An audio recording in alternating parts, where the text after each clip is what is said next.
It's almost like a New York yesteryear. Movies like that, movies like Serpico, Hmm. those exist in a New York that no longer exists.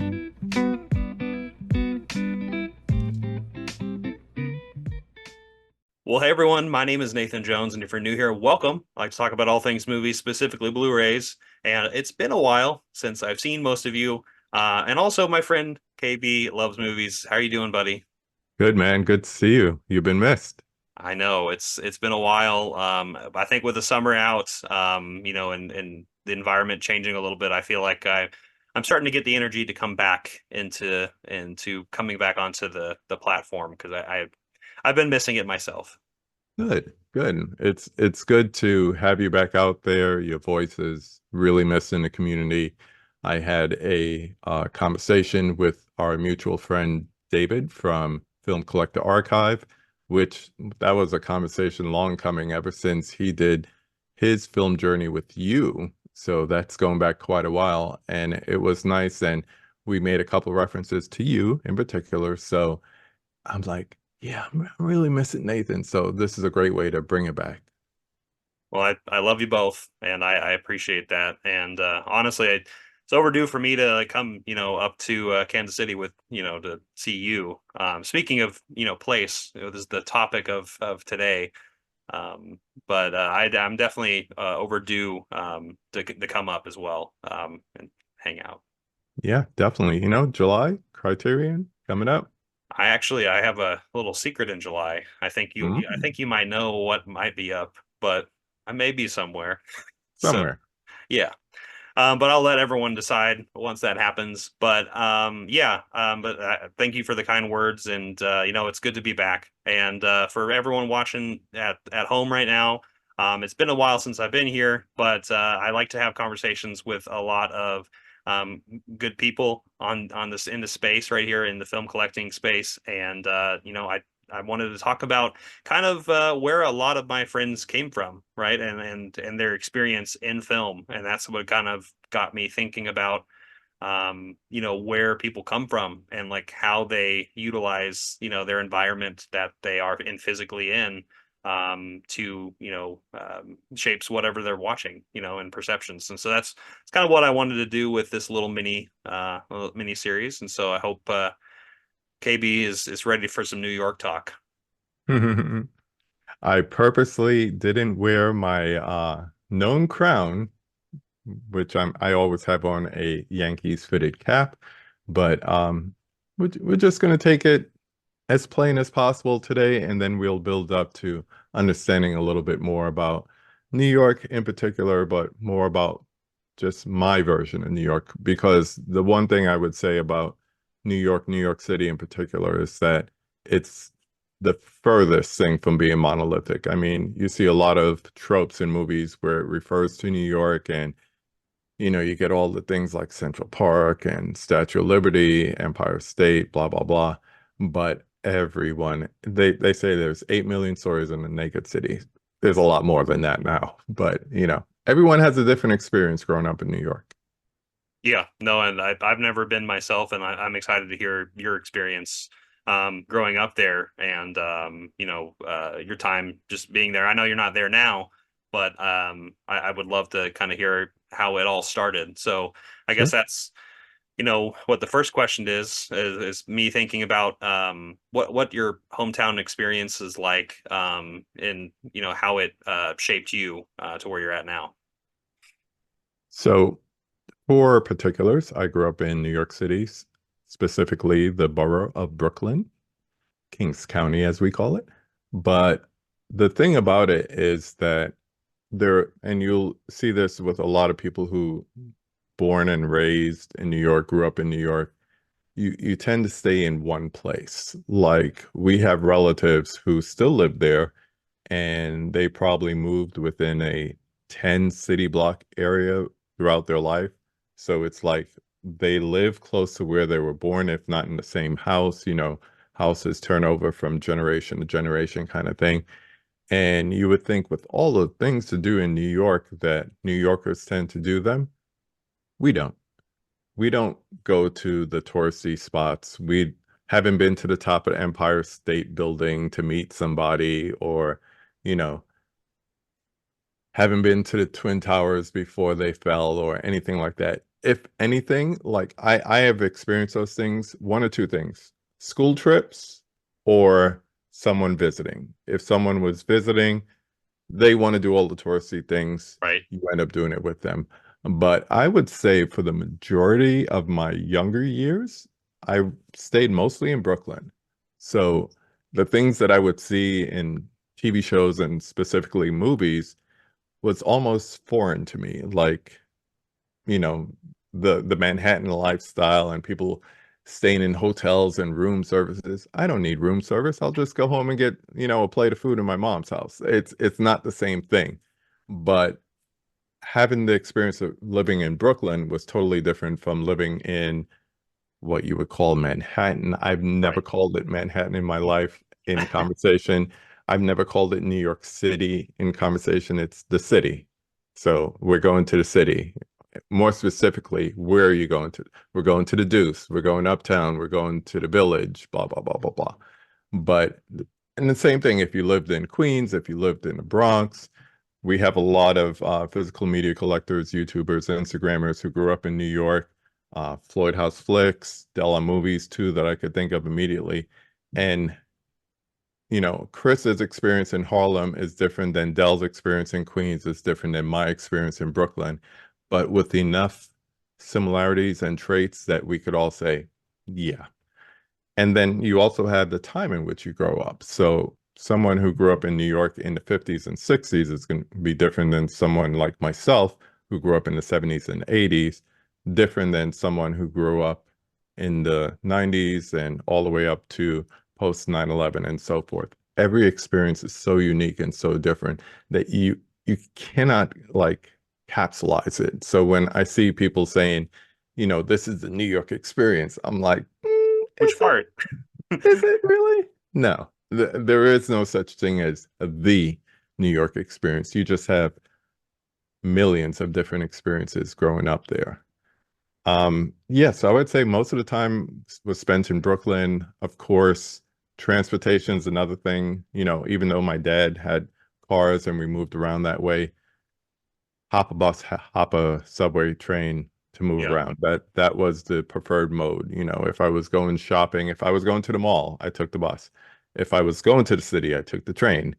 If I was going to Yankee Stadium to see a game, we took the train. So it's really different than a lot of people, I think, depending on where you grew up in the States or internationally, different nuances that makes the experience unique. Well, I was gonna say that makes me think of asking about like the sights and sound you saw growing up. Like Mm. what were some things that you remember from that time period of just, going to mom's house or just going down the like the, to the subway station or, what was that like? Now you're making me nostalgic here. I still remember the almost automatic increase in volume being normal when you walk down into a subway station. Like if the train was arriving right as you got there, it was just increased decibels and how quickly you got used to it because you might have a field trip somewhere and we got to Mm, hop on the train to get there. So by second, third grade, you're used to that.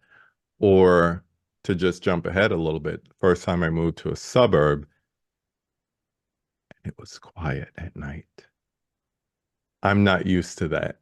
So for a good reference, the other night, our friend Ryan Disconnected had uh, a guy on who was in New York City. He's an actor in New York City. And in the middle of the interview, you heard police sirens passing by mm, and immediately saw the chat responding to it. And I leaned over to my daughter, Kayla, Kayla, yeah. and I said, guess where he is? And she heard it and she's like, oh, he's in New York. I was like, yep. It's like you just become used to certain noises that seem foreign for people. And it works the same way if you're in a rural area or, a suburb and you hear like crickets or cicadas at Right. night and Yeah.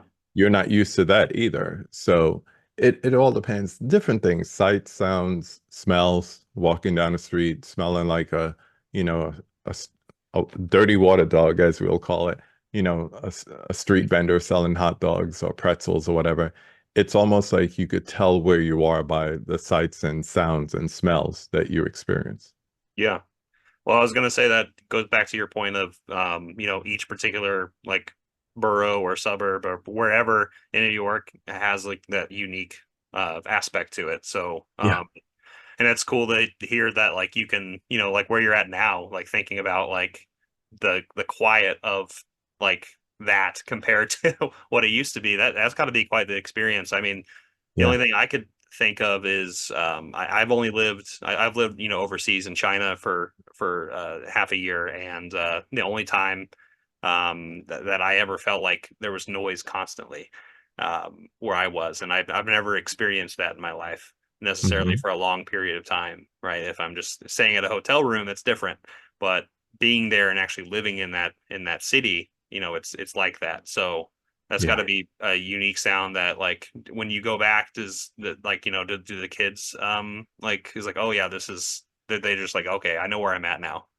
It's it's still overwhelming because for the most part they grew up in suburban areas. So Right. any city can be overwhelming. I remember this is going back like almost 10 years. We drove into New York City from New Jersey. So we went through the tunnel and came out, and we're dead center in the middle of everything. And immediately, the way I drive here is not the way I can drive in New York City. So all of a sudden, I, old habits die hard. So I started with the very aggressive driving because you'll either get hit or you'll get nowhere if you're very passive. Right. And my youngest daughter was in the back of the minivan, like in the third row or whatever. And she started having a panic attack, not because of the stimulation and all that, but just the way daddy was driving was really tripping her out. So I was like, baby, this is how we have to drive. Otherwise, we're going to get hit from behind and you're going to get hit first. So just close your eyes. We'll tell you when we get there. Don't even open it at a stoplight because, people aren't used to like being at a stoplight and seeing a couple hundred people just walk by all at Right. once. Yeah. And, that can be overstimulating too. But yeah, I mean, once you're there a day or two, like they went back earlier this year and they were fine. They were Yeah, like, they're oh, used yeah. to it. Once Now they're like, we're in the city. I'm yeah, like, like yeah, we're I yeah, do enjoy the like that switch when you're in a place after a couple days and they're just like it's like no, I feel home here, like or at least safe for a yeah. temporary, It's amount. acclimation. It's Yeah. acclimation. And I hear it all the time from people who didn't grow up there, but maybe live there or go to school there. You get acclimated so fast because it's almost like a sense of survival. So you're not like, hey, hi neighbor. No, Go and do your you job. purpose. Figure You out whatever you move got to do. purpose. Yeah. And it's not you don't want to stick out like a sore thumb. So you kind of like learn the lay of the land real quick and you just acclimate. Yeah. Well, I know a lot of the people here would be like interested in us talking how this is in relation to what we normally talk about. So Hmm. that would be my transition here would be, how was that experience growing up in New York shape your perception in film watching or just like in film viewing? That's a good question because once again, grown up 70s, 80s, so we're talking up until my teenage years. This is prior to home video. So anything that we wanted to see was going to the cinema or waiting for it to come on television as the movie of the week, or, something like that. So we grew up going to the movies. I grew up, Swiss Family Robinson or Benji, which I just rewatched a couple of weeks ago. Still slaps. Um, it was almost like it was like a ritual to go to the movies, whether it was with my family when I was younger or when I became a teenager. That was kind of like, and I hate to say this, that was kind of like the safe thing to do, to stay out of trouble, but also stay away from trouble. So some of my most fondest memories as a teenager was the transition from hanging out with my friends, catching a bus, going to the multiplex that was in a safe neighborhood, at least in the daytime. And it was four on one side and then one on the other side. So the four had your PG and later on your PG-13 movies. Uh, I think I've told you before how I've seen The Untouchables like 7 times in the theaters. Hmm. It's because we went there and it was kind of like you saw the new movie and then you're like, let's Might as well see sneak it this in again. and see Untouchables again. So usually the main side had the four theaters with the newer movies, and then you had the rated R movie on the side ones. So that was a separate entrance, and they were really, really strict. Other movie theaters, they didn't care. Like my first rated R movie I went to was DC Cab. So what was that, 82, 83? So I was 12, 13. But I'm 6'5". I've been tall for a long time. So they're just like, You're like, yeah, yeah, go you're ahead, good. kid. Go see Mr. T. Natural, So, natural, natural, physical advantage. mhm. Just being tall and And then the voice, so you easy to appear. And I think they just didn't care.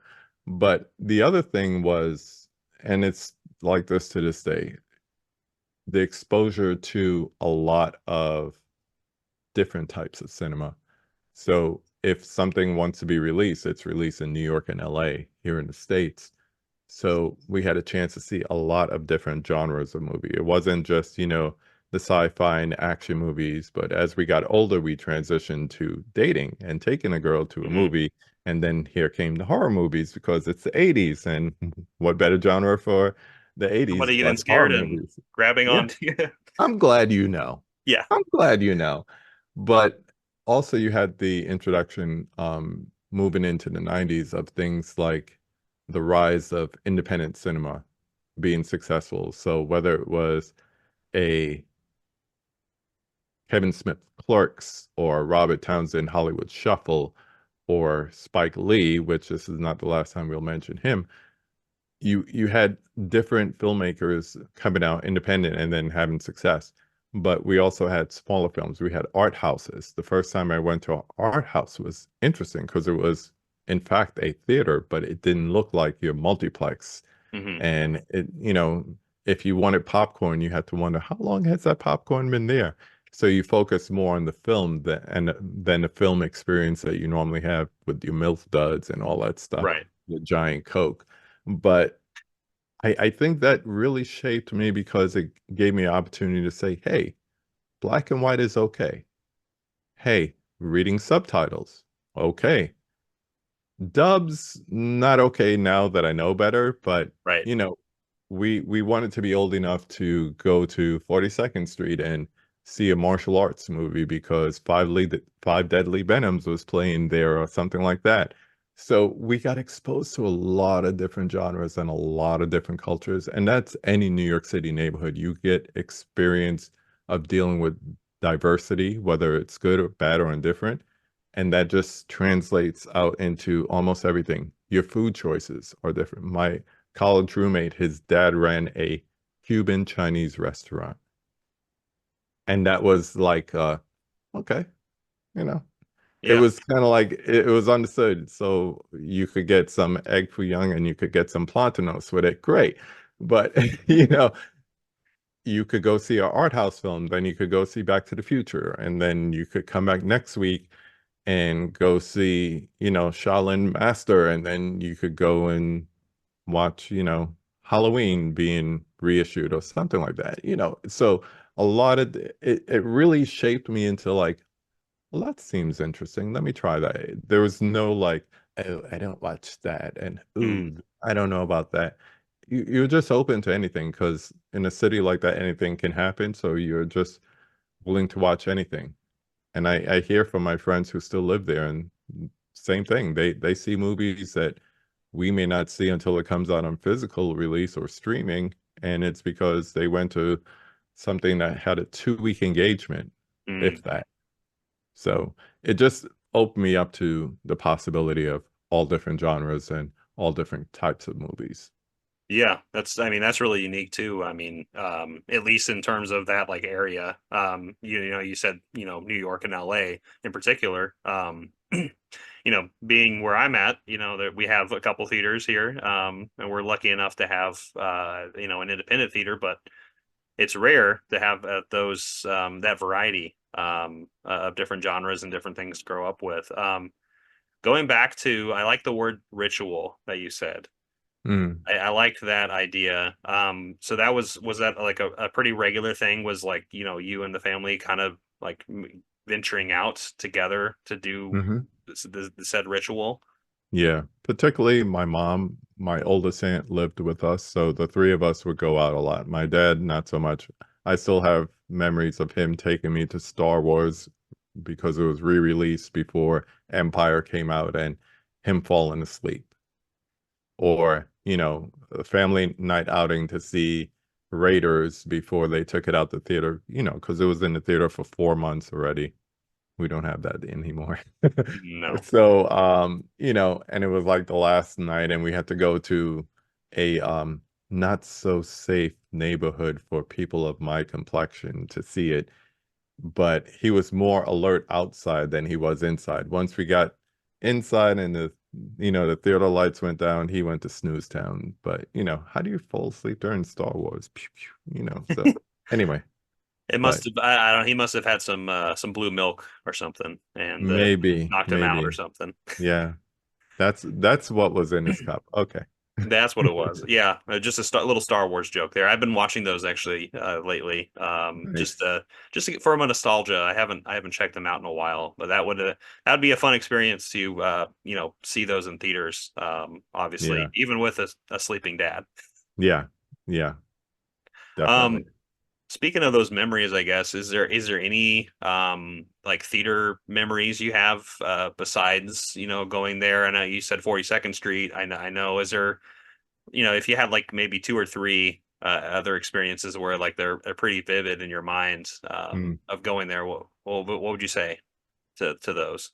I am going to start in 42nd Street because I remember my cousin, who's 2 weeks younger than me, he, I think him or his mother, I can't remember exactly who, let's say it was his mom, had to go to a foot specialist, and it was in Midtown, Manhattan, also known, we just call it the Deuce, so 42nd Street. And the thing that we always remember is that popular movies had building size posters. So on the side of a Oh yeah. building was like, you know, a giant poster for whatever movie was out at the time. And this was 1977, or yeah, let's say 1977, early 77, because it was cold. I remember that. And there was this movie called Rocky playing.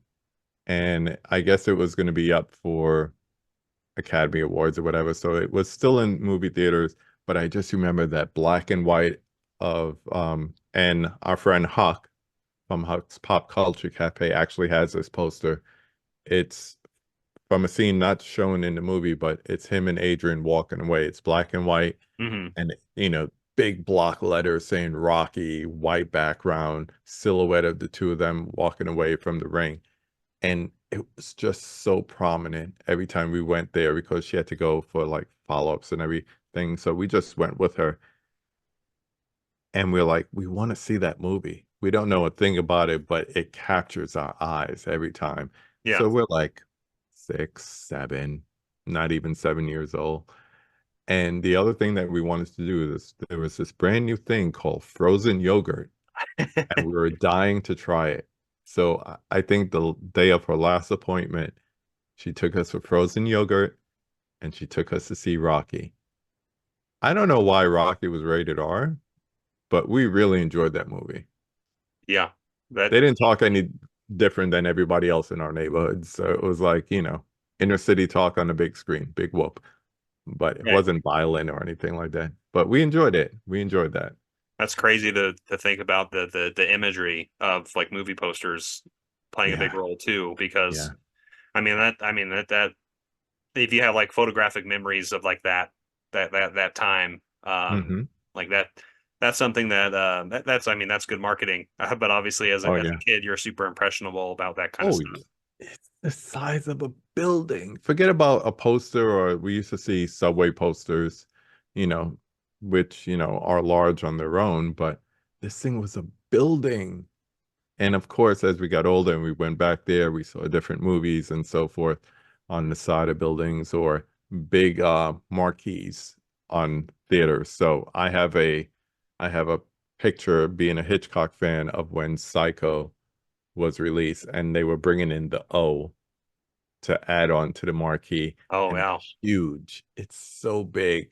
And they're using a crane to Of drop the course, O. they're using the crane. Yeah, it's Crane City. crazy. It's crazy, and it was somewhere in New York City. But another memory I have is I went to see a double feature with my mom and my aunt. So local theater, and they just knew that I wanted to see the first one, and I don't remember what it was. Let's say it was like Grizzly Adams or something like that. It was some Disney family movie. Hmm. But whoever was doing the programming for this theater really thought that either you're going to come to one or you're going to come to the other. Not that you're going to stay for both. So that was paired with a movie called Sparkle. Have you ever heard of Sparkle? I don't think so. Okay, I'm not going to waste time and look up the wiki, but basically Sparkle is a story of like a Supremes like situation where Okay. you have a star in a girls group, but it's gritty. It gets into drugs, it gets into sex. And I'm sitting there and the language is getting a little spicy for my mom, but she's figuring, hey, they had this with, this Grizzly Adams, Swiss Family Robinson type movie. It should be okay. Maybe, we let one F word slide here and there. Hmm. And then the sex started and she's like, we gotta go. I think I was like 7 or 8. She was like, we gotta go.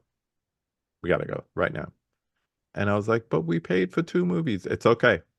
You want more popcorn? You want candy on the way out? Yeah, We just gotta bribe them, go. bribe kids. That's how you Yeah, get. bribe Yeah. the child, get him out of there. Oh man. So, I was gonna say that the idea of double bills also like comes to my mind of was that more frequent then during that like that time period of just like it's like hey we're gonna go do this it's a double hmm bill.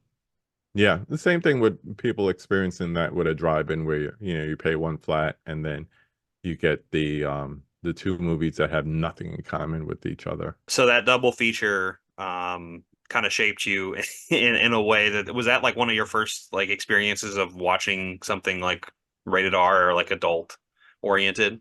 Yeah, yeah. And then, like I said, like the first movie I snuck into underage was DC Cab. So, but years later, I'm still wondering why they double billed those 2 movies together because it's kind of like matinee for the family, R-rated movie, not for the family. Not for the family. But Yeah. you paid one price for the 2 of them, so I didn't get it. I didn't get it. Yeah, that's interesting to think about in terms of, but also like I know you mentioned going there for that double feature, but were there like just like a lot of options in terms of like where you could have gone to different places? Yeah, that's the one thing. And I'm lucky. Being in Kansas City now is kind of like a continuation of the same thing because AMC is based here in Kansas City. So like when I was looking at Deadpool tickets, it's like I could go to this theater over here. I could go to the main theater by headquarters. I have options. It's like, oh, well, I don't like the Dolby there. It's too loud. And their IMAX seats are not comfortable. So it's almost like spoiling you, but I'm used to being spoiled that way because of growing up in New York. So it's like you could go to like a onesie, twosie, you could go to multiplexes. I honestly, when I was a teenager and dating, I based where I went close to like where whoever I was taking to date Right. lived. So if they lived out by closer to Queens, I went out to that multiplex out there. If it was more in Brooklyn, I went by, the theater, the multiplex there, or if it was something more in-house or independent, you had those choices. So a lot of different choices for movies, which I'm very fortunate. Yeah, I was gonna say I'm a little envious of that. I mean, obviously, I grew up, in Springfield where I'm at, and there, I mean, there's options here, and we're actually considered to be, I think the best Alamo here. At least it was the most accessible for a while. So, but that's more recent. Hmm. It's been in my adulthood. But growing up, it was, like we had two theaters, one on one side of the town, the other on the other. Yeah. Um, and so it's interesting to hear a perspective of like having all those options, but and wherever you're wherever you're at or wherever you're going for that occasion for like a date or with family Yeah. or whatever. Was there any particular place that you like have a really fond memory of? Like, do you have like a theater that you love the most? Yeah. Yeah. And it's funny now because it's a Walgreens. They converted to a Walgreens, but when I was growing up, RKO movie houses were former RKO vaudeville places. Hmm. So they took the theaters and the backstages and they just broke them up into multiplexes. So the one by closer to my house was the RKO Kenmore, located on Church Avenue, right off Flatbush. And then the RKO Kingsway is the one that I went to when I was older. And that's the one that had the four and the one. And that was closer to my now wife's neighborhood. So we've determined that depending on the movie, we've been there at the same time before knowing each other. Yeah, So kind of that's cool. We're both from Brooklyn. But the Kingsway, just to give you one more quick example of a theater experience, I mentioned they had the four and then they had the one. Well, at one time, the movie that I really wanted to see was in the one, and it was mm, a little independent film called RoboCop. I've heard of that one, I think. And there were so many teenagers trying to get in, and they were being such hard asses about it. They would not let any underage kids in, especially on a Saturday night. We figured, well, if we go on a Saturday night, we'll blend in with the other teenagers, the other seniors, super A lot of seniors. people there, I'm sure. Right, because that played very well in our neighborhoods. They wouldn't let us in. Let me see your driver's license. I don't have one. So, yeah, it wasn't until the Criterion Collection release of RoboCop that I finally saw that movie. On DVD. Yeah, Wow. That was, yeah. or was it, did you, I mean, I don't remember if we've ever had the later this conversation, but did you have, you only had DVDs, right? Or VHSs, right? I had VHS and up. Okay, gotcha. Yeah. Uh, wow. So that's, yeah, that's quite a bit of time difference, from eventually watching RoboCop, right? Yeah, definitely. But I still wish I had a chance to see it in the theater because that would have been an experience, especially with a bunch of other rowdy teenagers. I think that would have been fun. Speaking of that, I was gonna say how interactive was like I guess it's dependent on the crowd, right? And the movie, but Hmm. was how is that experience like is there any like memories that come to your mind about like just being around other people watching this movie together? Um like do you have anything that might come to mind immediately? Well, Nathan, my friend, let's talk about cultural experiences at the cinema. Okay? We're friends. We could keep it a buck. Black people are probably the best people to see a new movie with because they don't keep their thoughts to themselves Hmm. when they're in a comfortable environment. They do things like talk to the screen, yell out loud, horror movies, best time. The closest thing I've seen to that recent years is when Get Out came out, which was like the premiere weekend and going to see that and having a similar experience to that. But the way you hear people talking about, and I still am a virgin in this sense, I've never seen it, the Rocky Horror Picture Show, Yeah. or, midnight showings of whatever favorite horror, Texas Chainsaw, whatever it Yeah, is. Friday the 13th, something like that. Yeah. Yeah. Like midnight showings of things like that. But it's at your 6 o'clock, your 8 o'clock, your 10 o'clock showings, as well as midnight. Yeah. So just that experience, and I make the joke about it being cultural, but just that experience between people, and it really becomes like a shared experience. I feel bad for cinema today because that experience is being robbed by, well, I'll just wait a month, it'll be out on streaming or Yeah. a Or we video have on this at home. demand. Yeah, I could wait, like I had fun at Fall Guy.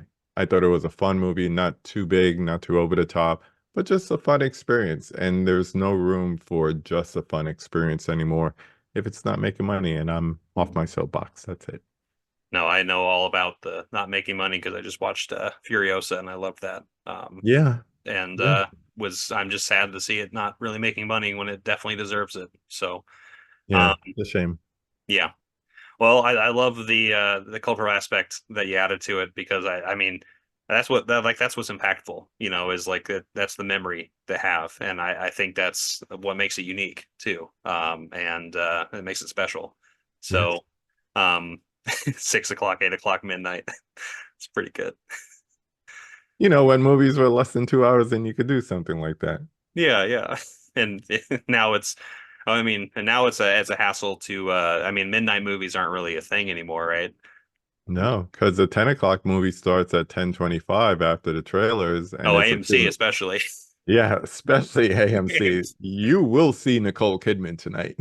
Yes, and you'll have to wait 30 minutes before you see Nicole Kidman, and then you'll Yeah, watch the movie. then you'll watch a movie. So it's like you have reserved seating. You could take your time and get here. You got time.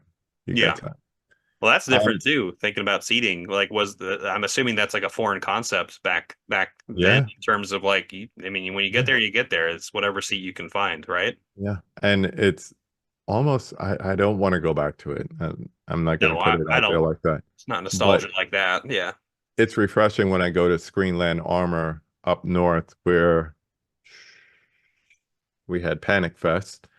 Um, there's no assigned seating there. So it is like a little nostalgia throwback. But you go there enough, you become a regular. It's kind of like Norm walking into chairs. You know where he's going to Right. sit. So, But not true Panic Fest, right? Like actually, yeah, panic happens. Trying to yeah, find your seats. Like, oh, now I yeah. have to sit in the front row. I went there to see The Irishman and I got there just as it was starting. So the lights were down. It was a smaller theater. I don't know how many people I tripped over, but I was like, there's two seats right there. So not the same as reserved seating. Best thing ever invented when it came to cinema, I'll say. Yeah, I was gonna say I'm not nostalgia for No. that random chaos of trying Mm-mm. to battle for people. Exactly. But but no, I guess this makes me think about, all those theater experiences and kind of, just the communal aspect too. But thinking more about like where you're from, do you have like a film in mind that you would represent? Like if somebody is like, how would you come across of like your experience, and then like present it like, hey, here's a film to watch that give you a little idea about where I come from. Yeah, I was thinking about that. And everything that I came up with became like a trope. Like, I do have my favorite New York City movies. I Yeah, mean, many people will turn to a Woody Allen movie or, Scorsese movie. I see you have Mean Streets. Mine is somewhere back there. Oh, yeah, there it is. That's my Mean Streets right yep, I there, see it there. Yeah, next to Hitchcock. But I don't know. It's almost like New York changes so much. You'd almost have to answer that question in decades. I mean, you go from a breakfast at Tiffany's and a sweet smell of success to, something in the 70s, like a French Connection, to like Maniac in the 80s. Eh, But if I really had to answer that question, I would have to say something like Taxi Driver because it's almost like we made a couple references so far to 42nd Street, the Deuce, all that. That's almost like a New York yesteryear. Movies like that, movies like Serpico, Hmm. th those exist in a New York that no longer exists. Like, Times Square has been cleaned up. So that doesn't exist anymore. But you look at things like that, even more modern movies like In the Heights or Oof. Yeah, so many different directions you could go. I can't think of one, and I know that's not answering your questions, No, but I actually like this answer because I think you have a point. Places don't stay the same, you know, no, and, especially and especially New York. yeah, New York changes daily. I mean, from the ads you see, like I was saying with the Rocky billboard, it used to be up for a month. It's up for a day now. Those billboards are now electronic, so they change. It's kind of like if they say you're going to be on a billboard in Times Square, they're going to give you the exact time because you better be there to get your picture, pointing at it because it's not there tomorrow. So it's almost like it's too fluid of a city to be generalized and encapsulated in one. And like I said, if you want to go to if you want to go to saying like, well, specifically this, okay, I'm gonna nail it down. And this answer is gonna surprise you. I pulled this out for this reason. I'm not even gonna say the name. I'm just gonna hold it up. Okay, I like it. And This this really encapsulates New York City. Let's start with the infamous trailer that, they had to take down because it ends up with Spidey, having the villains between the two towers and then, 9/11 happens. They had to take it down. The poster, the teaser poster with the buildings in the back had to go out of print, which, I know someone who has the original one print and it's last time I checked worth 25 or 3,000. I don't know. geez, But everything in here, a kid from Queens, going to school in Manhattan. I almost, living in Brooklyn, almost went to school in Manhattan. That's an everyday thing for kids, taking the subway to school because it's nowhere near you. Um, just all the different landmarks that is shown within the movie. And to a certain extent, I'll even push this out here, even though it's animated. This yeah, is absolutely. also an embodiment of Manhattan and Brooklyn. You know, Miles lives in Brooklyn, the needle drop on that Biggie song, everything like that feels New York. And it's part of the reason this movie has such charm besides top of the line animation. That goes Yeah, without saying, Oscar award winning, blah blah blah. But it did a great job at encapsulating what it feels to be in New York. So it's kind of a weird pick, but if you haven't watched Spider-Man in a while, go back and if you've been to New York, you spend some time there, or you truly want to see like a good cross section of New York as far as like landmarks and attitudes of your typical New Yorker. A lot of people make the misconception and say that New Yorkers are rude. We're not rude. We're real. and There's no focus. such thing as bless your heart. There is, you're an idiot, and I'm going to tell you that because there's Mhm. no repercussions of me telling you what you should already know you are. You're an idiot. Yeah, and just move on. That's Yeah. Have a that's how. nice day. Yeah, yeah. You're in my way. Move. Have a nice life. Bye. Yeah. I don't care anything less. I need to go somewhere. You're in my way. Move. And Yeah. that's what driving is like there too. So I weird answer, but the Spider-Man movies, I will say. I love the I love those examples too, and I like like the obviously both those movies were in different periods of New York too, Hmm. and like exactly what we've been talking about. I just like the vibrancy of that, this that just how fluid it is, like you said. So that is something to think about in future episodes of this is thinking about Then and specific now. time periods.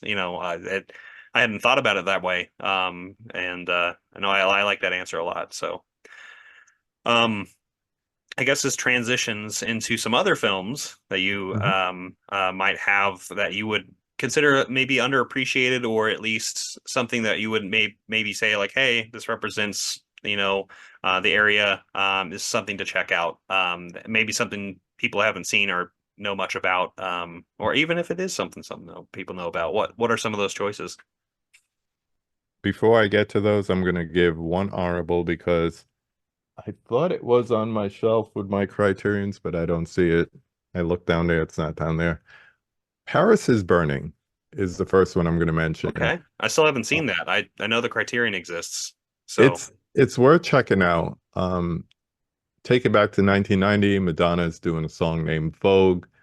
People think this is a new thing, this dance sensation. She's singing about it. By that point, Vogan was around for almost a decade, and you see kind of like that lifestyle that was taking place in early 80s inner city New York underground with everything from queer culture to fashion to dance. And one of the things I remember, this is pre-internet, of course, is that people would come to New York to hear new music, especially, we're both hip hop fans, new rap music, R&B, whatever it is, because it was something that was in New York before it was distributed to the rest of the right. country, things like that. So many labels, so many artists based in New York you know, before the South one, as I would say. But yeah, you see a lot of that, and you don't have to, we're recording this in the beginning of June. You don't have to be a part of that culture to actually experience it and see it and understand what it is. I mean, like these people were fighting for their version of like royalty. So like if you were to win one of these competitions, it was like you were held in a high esteem. Yeah. And it's just something you could experience. It's a chance for you to put on your voyeur lens and take a look into another world. So whether it's I've never been to New York and this is you're showing me this aspect of New York Underground, or I have, but I may not be a member or ally or whatever it is, but you're seeing this from their perspective and you're seeing just the grace and the elegance and the importance of what this means to them. So Paris is Burning is my honorable mention, and I spoke a lot for honorable mention. So That's a good one. um for this, what I decided to do is I went in the direction of movies where I said, okay, I see something similar to what I've experienced growing up. So I have three. I'm going to start with something that needs a 4K real quick. Warner Brothers work on that. So we have New Jack City. Basically, it's a crime drama. It's told at the advent of crack hitting inner cities, and basically, it's a drug lord on the climb. So you have Wesley Snipes. We still don't have enough Wesley Snipes movies in our collection. I don't care who you are. Hmm. Basically becoming like the kingpin, and at his height, he's running city blocks. So abandoned buildings, basically turning into drug cartels, and everything here is so New York. At least I should say, so my New York, from the inner cities, the the projects as we call them. Most people say ghettos, high-rise buildings, low income, whatever. But just to see him, it's kind of like Scarface, a White Heat kind of thing, but a modern day tale where you're seeing the rise of someone and just everything going on, and you also have the police after him. So a lot of the tropes that we're used to, but told in a way that you may not be able to identify with. But being a New Yorker, remembering when that epidemic started and seeing how little it was paid attention to, I always say we look at this modern epidemic of, prescription drugs Prescription, and yeah, most of fentanyl and all yeah, that stuff. and it's a big deal. It was a big deal when it was called crack too. You just didn't pay attention. So there's that. Another movie where I looked at it and I'm like, wow, this is definitely something I could identify with is Juice. So the late It's that nice Tupac. steel book too. Yeah, I love this. Got it dirt cheap too. Deep discount.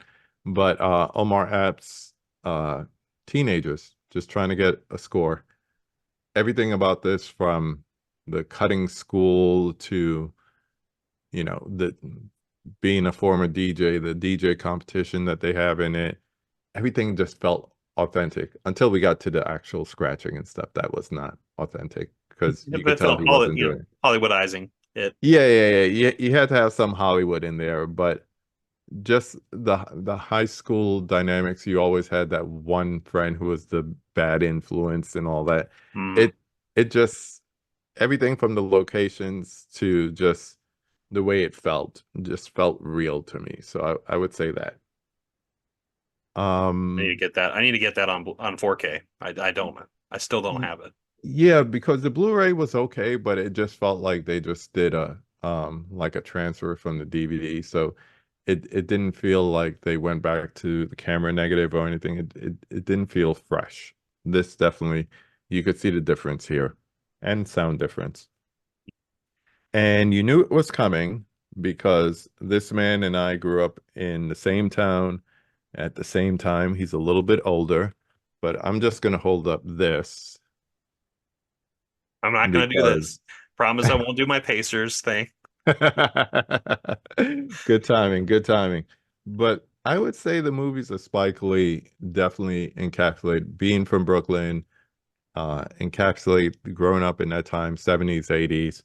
Specifically, I pulled three movies here. I was telling someone the other day who said they just watched Crooklyn for the first time and they couldn't believe how good it was. I guess they got it on the Kino sale or whatever. And they said they wish they'd seen this a while ago. And the thing about it is, I said, yeah, I grew up in a brownstone that looked just like that with the walk up, and you had your neighbors in the basement. That's what you're seeing right there. That's the entrance to somebody's basement apartment. Hmm. You go down the steps instead of going up, and then you had your second and maybe even a third floor neighbor. But this is kind of like a bittersweet semi-biographical movie for both Spike and for his sister because of just growing up in that environment and just remembering some of the things that they show in that, from the appearance of the street with all the brownstones, playing in the street the way we did. I don't remember ever going to a park, like a local park to play. We played in the street. If we were lucky, there was like a empty lot where we could play like baseball or stickball or something like that. But just this is a lot of nostalgia in this movie for me. From the games they played, the way they teased each other as little kids. Every time I watch this, my mind just goes back. You could probably see it on my face too. Oh yeah, I can definitely see it. Um, we got to talk about, I can't talk about Spike Lee without my all-time favorite. I remember the hottest day in New York when this actually happened. I remember blackouts. I remember, funny thing, being a hip hop fan, a lot of your favorite DJs in the 70s and 80s got their start because of the blackout of 77, because turntables became a lot more accessible after that blackout, with a lot of stores being I don't know. They kind of helped them get rid of their inventory during the blackout. Let's just say that. Okay.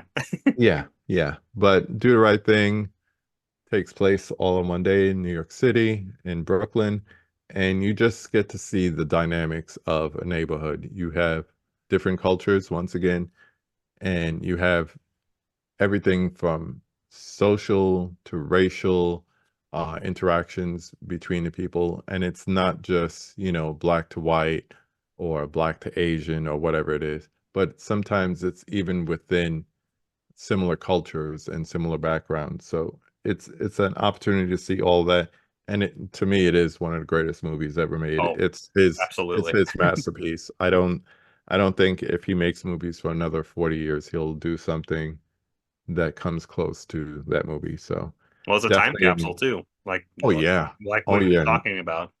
It's 1989, like Public Enemy said, another summer. It just that movie cannot be made today. They could try, but it won't look and feel the same. no, And he closed down 2 city blocks to make this movie, so it really was on location and everything. There's still remnants of from when they made that movie in those 2 city blocks today. So it really is a time capsule, like you said. Um, this last one is going to be a little different because it's not going to be like one of the more popular or well-known ones. But I'm going to add in the 25th hour. still need to see that. I'm so bad that I haven't seen that. Yeah. And the thing about this is, this took place, I want to say, right after or right around 9/11. I think this was his first movie after 9/11. After, right? Yeah, And you get to see, once again, and this could also be seen as another time capsule, you get to see and feel the tension of a city and how quickly we went from, this feeling of being united, and loving the police and loving the fire departments and, everyone wearing the NYPD and all those different caps and stuff to just what's always underlying. There's always going to be tension in a place where you have a bunch of different people coming together. And even though that's not the main premise of the story, it's all those things that are underlying that's always there. I can get along with my neighbor who lives next to me, depending on who they are. It doesn't matter. But there's always going to be some tension there. In the neighborhood I grew up, when we got there, it was mostly Irish and Italian. As the neighborhood got darker, things changed. But on the outskirts of that, you still had Italians, you still had Hasidic Jewish people, you still had Puerto Ricans, you still had Dominicans, and we had to all live together, not because somebody forced us, just because of happenstance. yeah, happenstance. And you adapt. Like I was saying before, you adapt. So you learn cultures. You learn enough Spanish to speak to that young lady, And the whole thing is you're just all under this umbrella called New York City. So Well, 25th hour, good one to check out. yeah, no, I've been that needs because I think there's only like a double feature on a double disc Blu-ray that's like out of print and Yeah. Same thing um with He Got Game. yeah yeah, put more Spike Lee movies out on Criterion, maybe, I don't know, maybe a I box was set. saying this the other day. I would love for them to do at least early Spike Lee films Of course, yeah, because there's so many stuck on just DVD or VHS in some cases. So it yeah, would be good. I understand the licensing of later ones, but if Kino could get Crooklyn, I should say, Crooklyn and Mo Better Blues and Jungle Fever, licenses are out there, but yeah, Criterion, please do something. yeah. Well, I like how as we're kind of closing this out, thinking about that umbrella, talking about all those different backgrounds, but also like that time capsule aspect. Thinking about this, just I mean, where you're at now, in a completely different area, obviously. Hmm. What your final thoughts for this, little conversation we're having about New York, would you say to people, or at least your New York that you experienced? I think in a way, it trained me to live anywhere. I'm in Kansas City now, has a rich history, whether it comes to jazz, barbecue, whatever you want to talk about as far as Kansas City. But I had a bigger transition moving from New York to New Jersey than I did moving from the East Coast to the Midwest because a suburb is a suburb is a suburb. But getting out of that mind state of being a New Yorker, it follows you everywhere. So it's kind of like I was just saying, a Dominican and a Puerto Rican neighbor might have more strife than me living in the midst of them and Hasidic Jews, Irish and Italian people. because it's just so diverse. You're so used to it. So that level of diversity does nothing for me. So I could really live almost anywhere. But it just it helps you become more accepting, but also more aware of things. Because, just like you don't want to be walking down that dark alley, it's not because you're afraid, but you just are that aware.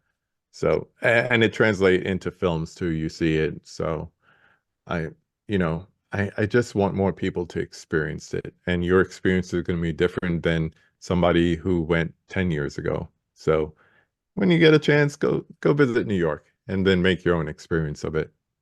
I love that. And I think that beautifully encapsulates, the message here is, anybody who's watching this, anyone who's been to New York or is going to go to New York, like myself, like, for the first time, it's going to be quite an experience. So I'm excited. I'm excited to go to a Knicks game, honestly. So, uh, Knicks Pacers? a Knicks Pacers game, that's going to be some blood now. So, Yeah. oh man. I have a Halliburton doing the Reggie Miller shirt that I Nice. ordered Nice.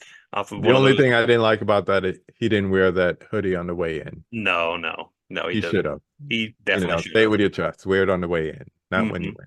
Yeah. Well, we're kind of as we're wrapping this up, I want to say thanks, KB, for, Thank you. having this conversation. It's a nice way to come back, with friends, in this Welcome back. space.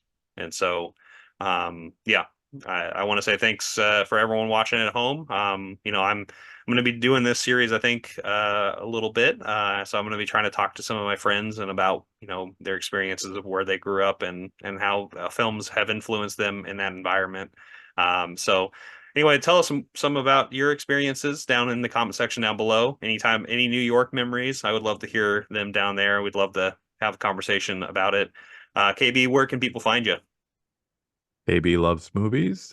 Instagram, YouTube. It's a movement. Find me anywhere. It's true. I've been following you for a bit now. So and it's a new experience every day. I like the movement. So all right, well, thanks everyone for watching, and I will see you soon, I'm sure, and we'll be doing some more of these. What do I normally say? Johnson. Oh yeah, yeah. I'm not jonesing around.